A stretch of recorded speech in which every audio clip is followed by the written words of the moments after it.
Hello दोस्तों, स्वागत है आपका गोल्डन फिजिक्स में। तो हम पढ़ रहे हैं टक्कर, और हमने पढ़ ली थी वन डायमेंशन प्रत्यास्थ पढ़ ली थी, या प्रत्यास्थ भी पढ़ ली थी, इलास्टिक इलास्टिक। और अब हम पढ़ेंगे द्विविमीय यानी टू डायमेंशन में टक्कर किस प्रकार होती है। तो देखिए, टू डायमेंशन में जो टक्कर होती है इसमें भी हम दोनों पढ़ेंगे, द्रव्यमान केंद्र निर्देश तंत्र और दूसरा है प्रयोगशाला निर्देश तंत्र। तो पहले बात करते हैं प्रयोगशाला निर्देश तंत्र की। तो हम करेंगे प्रयोगशाला निर्देश तंत्र में, प्रयोगशाला निर्देश तंत्र में। तो देखिए क्या होता है, हम जब से पढ़ रहे थे कि ये कण है, ये कण है, ये आपस में टक्कर करते हैं और ये अलग अलग वेग से गतिशील हो जाते हैं। लेकिन जब टक्कर द्विविमीय में है तो इसमें हमें प्रतिबंध था कि ये टक्कर एक विमीय है, इसका मतलब ये कण सिर्फ एक्स दिशा में ही जाएंगे। लेकिन जब टक्कर द्विविमीय में है तो इसमें हमारे पास कोई प्रतिबंध नहीं है कि एक्स दिशा में ही जाए, ये कण कहीं भी जा सकते हैं। तो ये कण मान लो ये इससे ये गया, इससे ये गया, तो इस प्रकार की जो टक्कर है वो द्विविमीय में टक्कर है। तो चलिए शुरू करते हैं। देखिए, पहले मैं आपको चित्र बना रहा हूं। देखिए, ये कोई कण है m1, ये कण है m1 जिसका वेग है u1। ये x दिशा में है, कण m1 x दिशा में। और एक अन्य कण है m2, m2 जो कि स्थिर अवस्था में है, हमने इसको स्थिर मान लिया। अब होती है इनकी टक्कर। टक्कर के बाद क्या होगा, ये चलेंगे x और y दिशा में, ये y और ये x।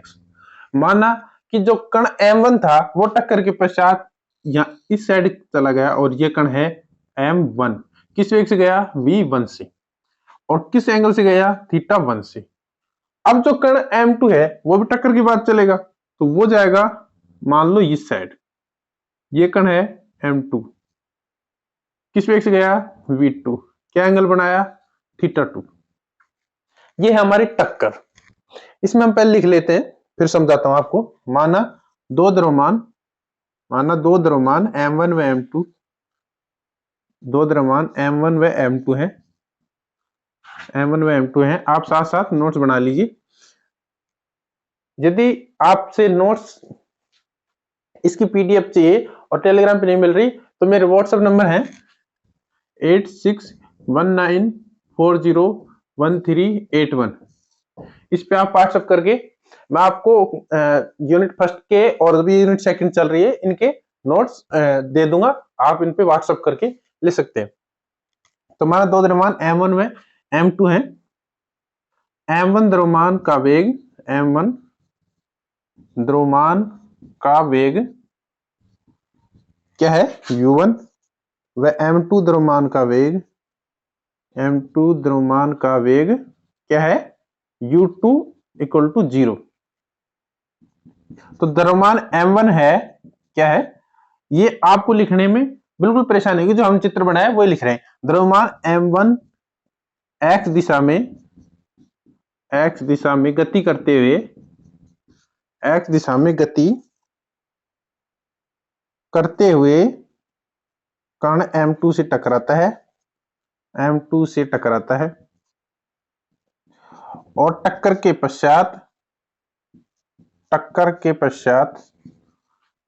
पश्चात m1 कण θ1 एंगल से v1 वेग से गति करता है, तथा कण m2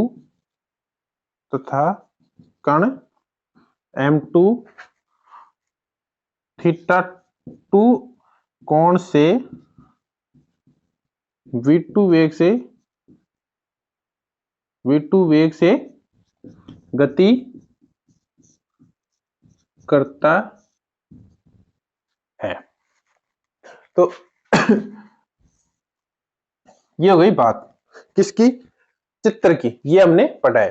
तो हम क्या करेंगे, हम लगाएंगे संवेग संरक्षण का नियम। तो देखिए, संवेग संरक्षण का जो नियम लगता है वो क्या है कि संवेग एक सदिश राशि है, और सदिश राशि है, और जब इस प्रकार हो तो ये सदिश राशि का हम निकालेंगे कंपोनेंट, यानी इसके और इसके वेग के कंपोनेंट निकालेंगे, और कंपोनेंट जो x दिशा में है उनको x दिशा में बराबर करेंगे, और जो y दिशा में है उनको y दिशा में बराबर करेंगे। तो पहले हम कंपोनेंट निकाल लेते हैं, फिर लगाएंगे संवेग संरक्षण नियम।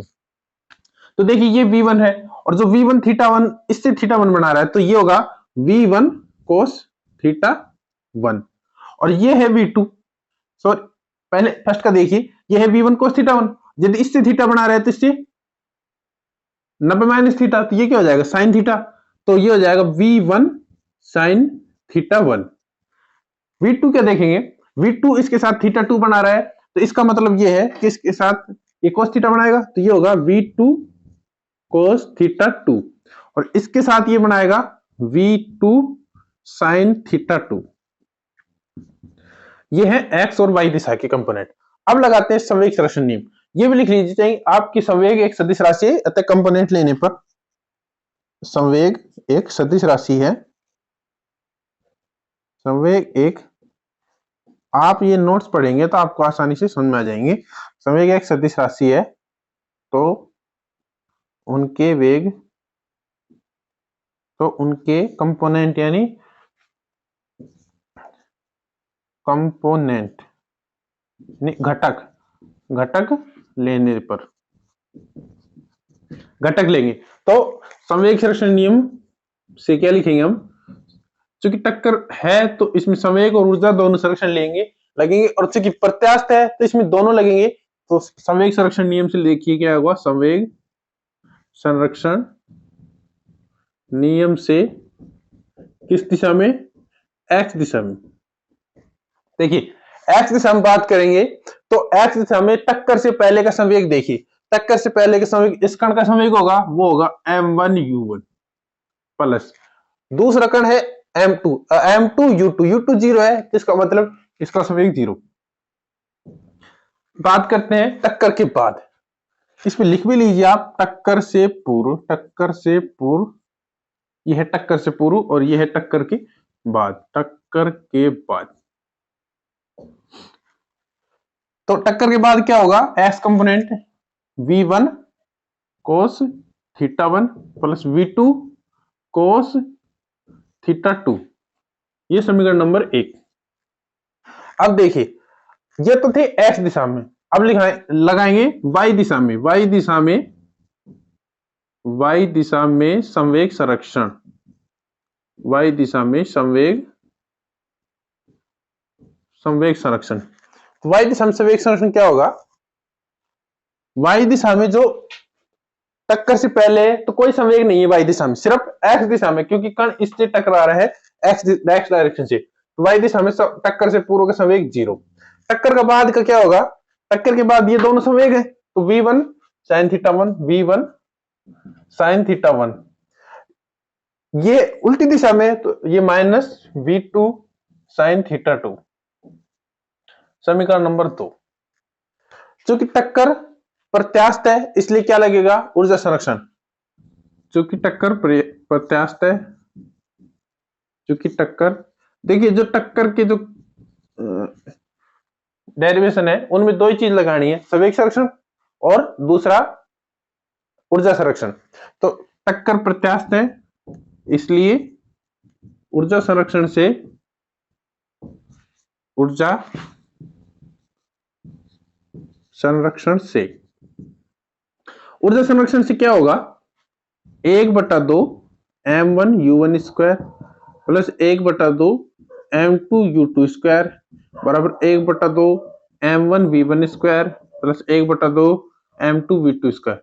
देखिए इसमें कंपोनेंट नहीं लेंगे क्योंकि ये जो गतिज ऊर्जा है ये अदिश राशि है, ऊर्जा क्या है, अदिश राशि है, अदिश राशि कंपोनेंट लेने की जरूरत नहीं क्योंकि इसमें डायरेक्शन नहीं है, ये संवेग में डायरेक्शन में वो करता है, तो इसलिए डायरेक्शन लेते हैं। तो देखिए समीकरण आ गई 1 2 3। अब हमें 1 2 3 को सोल्व करके क्या निकालना है, निकालना है v1 v2 θ1 और θ2। हमारे पास यही तो है जिनको निकालना है, जो हमें पता नहीं है। हमें पता क्या है, हमें पता है u1 u2 m1 और m2, ये हमें पता है और ये हमें अननोन है। तो समीकरण कितनी है, 1 2 3, और निकालने क्या है 4, 1 2 3 4। तो 3 समीकरणों से 4 मान नहीं निकाले जा सकते। आपने 10th क्लास में खूब पढ़ा होगा कि 3 समीकरण से 4 चर के मान नहीं निकाले जा सकते। तो इसका मतलब क्या है कि हम प्रयोगशाला निर्देश तंत्र में द्विविमीय में टक्कर में जो होती है उसके मान नहीं निकाल सकते। तो ये हो गई समस्या। अब समस्या हो गई तो सॉल्यूशन क्या है? सॉल्यूशन है द्रव्यमान केंद्र निर्देश तंत्र। तो इसमें लिख सकते हैं हमें यहां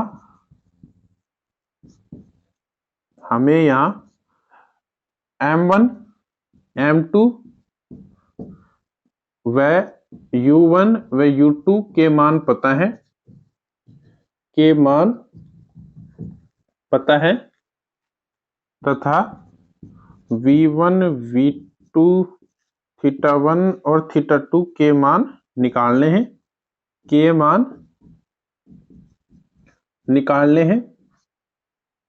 इनके मान क्या है? निकालने हैं।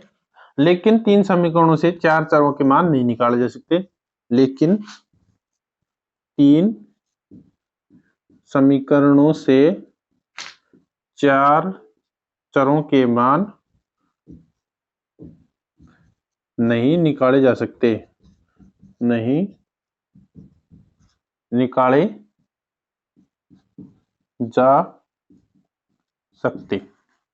इसलिए ये प्रयोगशाला निर्देश तंत्र इस समस्या को सुलझाने में कामयाब नहीं है। तो अब हम क्या करेंगे? अब पढ़ेंगे हम द्रव्यमान केंद्र निर्देश तंत्र में द्विविमीय टक्कर, तभी तो प्रॉब्लम सॉल्व होगी। और इसलिए हमने आपको 1 डायमेंशन पढ़ाया था। आपको लग भी रहा होगा कि टफ है, लेकिन समस्या टफ की नहीं है। समस्या है समस्याओं को सुलझाने की।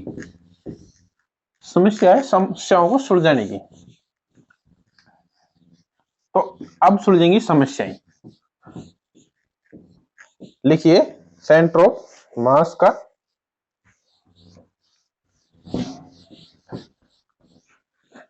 द्रव्यमान केंद्र निर्देश तंत्र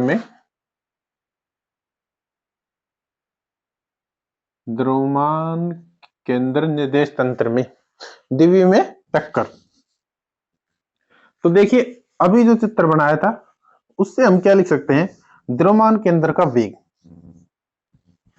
प्रयोगशाला निर्देश तंत्र में क्या निकाल सकते हैं? द्रव्यमान केंद्र का वेग। तो लिखिए प्रयोगशाला निर्देश तंत्र में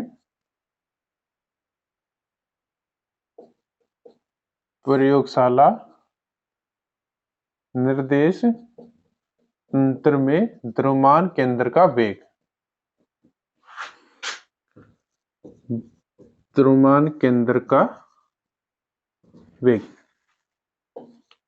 क्या होगा? M1 U1 M2 U2 M1 plus M2। U2 क्या है? 0। इसका मतलब M1 U1 M1 plus M2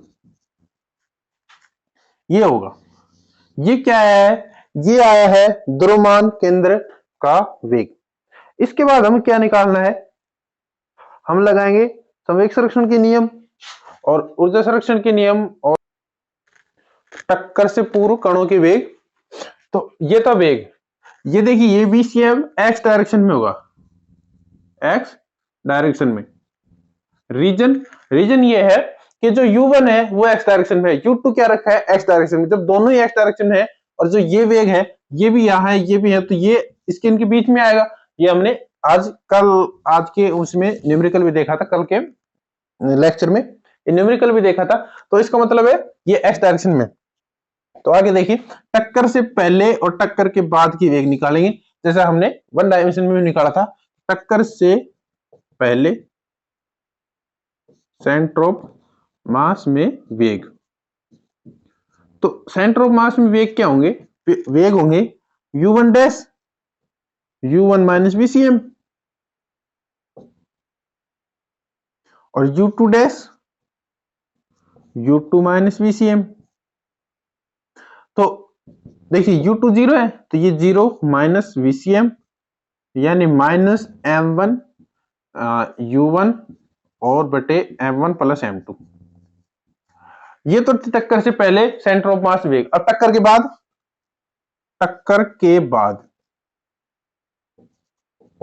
टक्कर के बाद क्या होंगे, होंगे v1 डैश बराबर v1 minus VCM, v2 dash v2 minus VCM। ये होंगे टक्कर से पहले और ये होंगे ना, ये होंगे टक्कर से पहले और ये होंगे टक्कर के बाद। तो ये तो थी बात द्रव्यमान केंद्र निर्देश तंत्र में वेग होगी। तो हमने वन डायमेंशन में पढ़ा था कि जो द्रव्यमान केंद्र निर्देश तंत्र है वो शून्य संवेग निर्देश तंत्र भी है, क्योंकि उसमें टक्कर से पहले और टक्कर के बाद के संवेग 0 होते हैं। हमने वहां पढ़ा था, अब करेंगे अप्लाई। देखिए लिख भी लीजिए द्रव्यमान केंद्र निर्देश तंत्र को, द्रव्यमान केंद्र निर्देश तंत्र, द्रव्यमान केंद्र निर्देश तंत्र को शून्य संवेग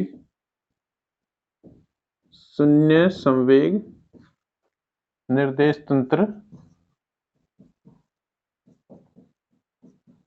भी कहते हैं। इसका मतलब क्या है कि टक्कर से पूर्व और टक्कर के बाद के संवेग 0 होंगे। तो m1 u1 डैश और m2 u2 डैश क्या होंगे 0। तो यहां से हम क्या लिख सकते हैं, हम लिख सकते हैं u2 डैश की वैल्यू वो होगी माइनस m1 u1 बटा m2। समीकरण नंबर 1 तो ये है, समीकरण 2 इसको दे दो, 3 इसको दे रहे हैं और 4 ये हो गई। और टक्कर के बाद के संवेग वो होंगे m1 v1 डैश और m2 v2 डैश, ये होंगे। और ये किसके बराबर होंगे 0 के। यहां से क्या होगा v2 डैश होगा वो क्या आएगा माइनस m1 v1 डैश और m2। ये समीकरण नंबर 5। अब क्या लगेगा ऊर्जा संरक्षण नियम। हमें टक्कर में क्या लगाना है, संवेग संरक्षण और ऊर्जा संरक्षण। द्रव्यमान हो चाहे प्रयोगशाला हो, दोनों में यही लगाना है। तो किस में लिखेंगे ऊर्जा संरक्षण नियम, ऊर्जा संरक्षण नियम से, ऊर्जा संरक्षण नियम से हम क्या लिखेंगे कि जो 1/2 m1 u1 square plus 1/2 m2 u2 dash का स्क्वायर, ये डैश तो 1/2 m1 v1 डैश का square plus 1/2 m2 v2 dash का स्क्वायर, ये होंगे समीकरण। अब देखिए 1/2 कैंसिल हो गया और u1 डैश u2 डैश और v1 डैश v2 डैश, तो u2 डैश और v2 डैश के समीकरण 4 व 5 से मान रखते हैं। समीकरण 4 व 5 से, समीकरण 4 व 5 से,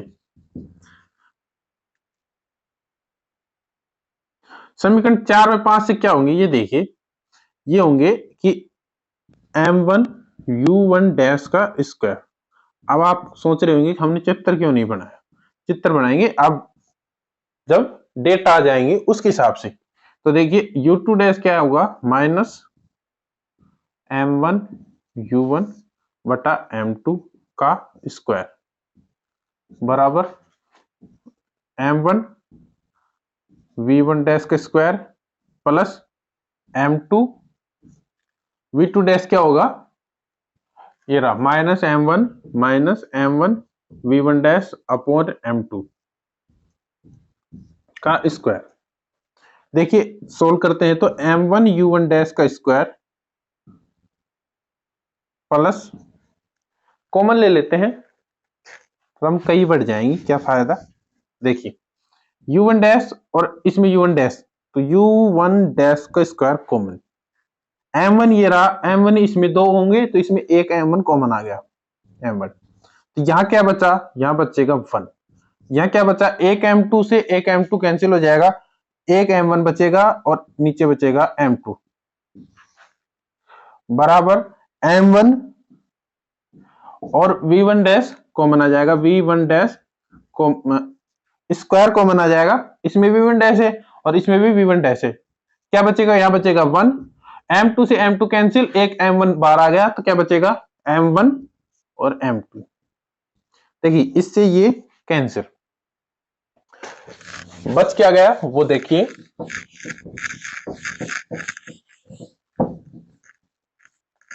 बच गया m1 u1 square, m1 u1 square, m2 m1 v1 square. तो m1 u1 डैश का स्क्वायर बराबर m1 v1 डैश का स्क्वायर, m1 से m1 कैंसिल, u1 डैश का स्क्वायर बराबर v1 डैश का स्क्वायर, यानी mod of u1 equal to mod of v1। सही है। टक्कर से पहले क्या वेग था u1, अब क्या आया है v1, तो जो v1 आया है वो u1 के बराबर है, यानी टक्कर से पहले और टक्कर के बाद के वेग बराबर है। और सिमिलरली यदि हम जो ये वैल्यू रखी है u2 और v2 की, इसकी जगह हम u1 और v1 की वैल्यू रखते तो क्या आता u2 dash is equal to आता v2 डैश, ये डैश है दोनों। इससे हम क्या कह सकते हैं कि टक्कर से पहले जो कणों के वेग थे वो टक्कर के बाद वही वेग होंगे, परिणाम में बराबर है। स्क्वायर है तो हम यहां डायरेक्शन नहीं लगा सकते, इसलिए हम कह रहे हैं कि परिमाण में बराबर है।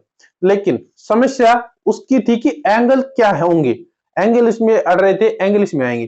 तब देखिए जो ये आया है संवेग यहां से और यहां से देखिए जो टक्कर के बाद के संवेग हैं वो होंगे m1 v1 equal to minus m2 v2, यानी उन दोनों कणों के संवेग तो बराबर होंगे लेकिन क्या होंगे विपरीत दिशा में होंगे। तो इसका मतलब क्या हुआ कि ये जो कण थे, ये कण था u1 वेग से m1, और ये इसका मान लो सेंटर ऑफ मास, और ये कण होगा m2, ये इसका वेग है u2। देखिए ये इस प्रकार इसलिए दिखाई देंगे क्योंकि सेंटर ऑफ मास में संवेग 0 है, तो इसका मतलब ये है ये इसकी साइड आते हुए दिखाई देगा, ये इसकी साइड आते हुए दिखाएगा, और ये है सेंटर ऑफ मास। ये तो है टक्कर से पहले की बात। टक्कर से पहले तो इस प्रकार दिखाई देंगे, टक्कर से पूर्व। टक्कर के बाद क्या होगा, टक्कर के बाद देखिए, टक्कर के बाद दो कण होंगे, दोनों कणों का संवेग एक दूसरे के बराबर होगा और माइनस होगा। माइनस होगा इसका मतलब क्या होगा कि यदि ये इस दिशा में जा रहा है तो ये इस दिशा में जाएगा, ये इस दिशा में जा रहा है तो ये इस दिशा में जा रहा है। तो मान लो ये बिंदु है, इससे देखते हैं, तो मान लो m1 कण यहां गया, m1 कण यहां गया v1 वेग से, तो जो m2 कण है वो कहां जाएगा, वो जाएगा इस साइड। जो वो घटना थी उसमें x दिशा में चल रहे थे, ये है 2 डायमेंशन, इसलिए इसका मतलब है कि कौन सी भी दिशा में जा सकते हैं। तो ये हो गया m2, इसका वेग है v2 डैश डैश। तो ये किस एंगल से गए, ये एंगल से गए थीटा से, ये एंगल गया थीटा, ये थीटा दी थीटा, ये x डायरेक्शन है और ये इसकी y डायरेक्शन। तो हमें v1 डैश और v2 डैश की वैल्यू पता चल गई। अब बच क्या गया, सिर्फ एक एंगल थीटा। तो थीटा निकालेंगे कल, क्योंकि ये वीडियो हो जाएगा बड़ा, ये थीटा के बारे में बड़ी रागनी है थोड़ी सी। तो अच्छा लगा तो सब्सक्राइब जरूर कीजिएगा। मिलते हैं कल, बाय बाय।